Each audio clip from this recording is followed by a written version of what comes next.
प्रिय मित्रों, श्री कृष्ण जी उद्धव को पुरुष के गुण के बारे में बता रहे थे। स्वभाव से गुण को पहचाना जा सकता है। गुण 3 होते हैं, रजोगुण, तमोगुण और सतोगुण।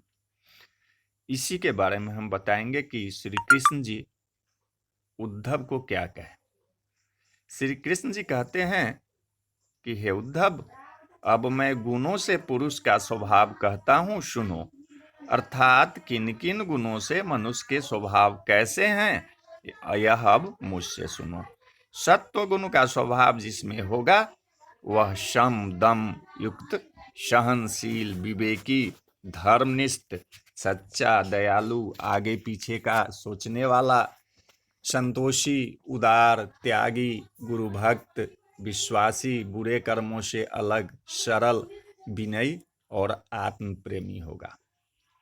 और रजोगुण स्वभाव का पुरुष स्वर्ग पाने की इच्छा रखने वाला, यज्ञ करने वाला, मदपूर्ण, लाभ होने पर भी असंतोषी, गर्वी, धन पाने की लालच से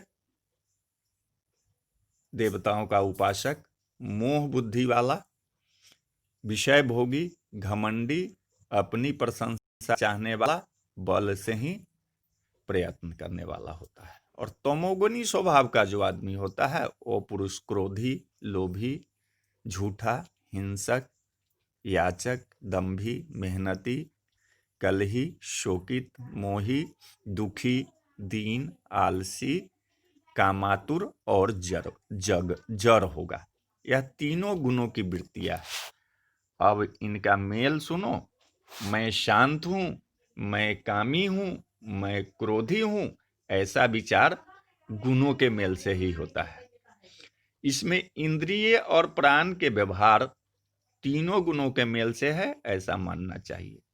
जब पुरुष अर्थ, धर्म, काम में लपटता है तब तीनों गुणों का आदर, प्रेम और धन दिलाने वाला प्रेम जानना चाहिए।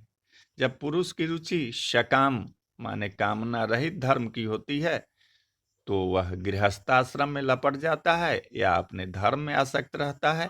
यह भी गुणों का ही मेल है। पुरुष को शम आदि से सतोगुनी, काम आदि से रजोगुनी और क्रोध आदि से तमोगुनी माना जाता है।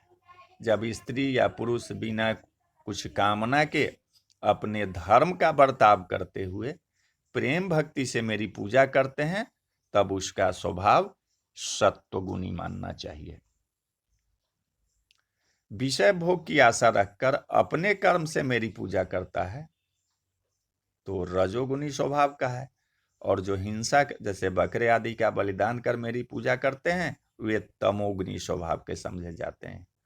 हे उद्धव जी, ये तीनों गुण जीव के हैं, न कि मेरे, क्योंकि वे जीव के ही मन में उत्पन्न होते हैं जिससे वह देह, इंद्रिय आदि में मोहित हो बंधन में पड़ जाता है।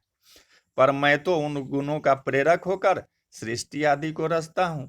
फिर किसी से कहीं मोहित न होने के कारण मैं सदा मुक्त रहता हूँ। इन्हीं कारणों से तो मुझे और सब जीवों में बड़ा अंतर पड़ा है। परमात्मा में स्वभाव से उत्पन्न होने वाली भक्ति सात्विक, कर्म की भक्ति राजस, अधर्म की भक्ति तामस और मेरी सेवा की भक्ति निर्गुण मानी जाती है। शरीर के लिए हितकर, शुद्ध और बिना मेहनत के मिला हुआ भोजन सात्विक, भोगों में इंद्रियों को आनंद देने वाला तेज, खट्टा आदि भोजन राजस और दीन और अपवित्र करने वाला भोजन तामस और मुझ पर चढ़ा हुआ नैवेद्य निर्गुण है।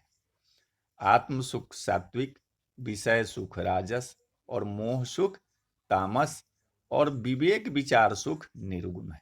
इस प्रकार हे उद्धव, इस संसार में जितने पदार्थ हैं सभी तीनों से युक्त त्रिगुणात्मक हैं। प्रकृति और पुरुष का सहारा किए हुए जितने पदार्थ दिखाई पड़ते हैं सब गुणों के कार्य है। जीवों के जितने जन्म होते हैं वे सब गुण और कर्मों के ही लिए है। तब जो जीव मन से उत्पन्न होने वाले गुणों को बस में कर लेता है वही भक्ति योग से युक्त होता है। इससे पुरुष नर्तन से गुणों की संगत छोड़कर मेरी ही सेवा करे तो उत्तम है। विचारवान पुरुष विषयों से बच इंद्रियों को जीत सावधानी से शांत हो मेरी भक्ति करे, और सात्विक वस्तुओं के व्यवहार से सतोगुण को बढ़ाकर गुणों को जीत फिर तीनों गुणों से रहित हो जीव को मुझ में लगाकर परमानंद सुख लूटे। इस प्रकार जो मुझे पाता है वह और गुणों से छुटकर निर्गुण हो जाता है। वह जीव फिर विषयों की ओर देखता ही नहीं और न ही आवागमन के फेर में पड़ता है। तो बोलिए जय श्री कृष्ण।